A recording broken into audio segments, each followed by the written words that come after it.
Fix WhatsApp verification code problem. So let's get started.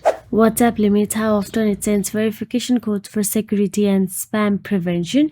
You will see you can request a new code in 1 hour, or you have requested too many codes recently. Other times you simply don't receive the SMS or call because of network or system issues. So first of all you have to do is drag down the control center from the top right corner of your screen for the newer model of iPhone, and for the older from the bottom, and simply check your internet connection. Check if you are connected to the stable Wi-Fi network. If not, you can use the mobile data for a while.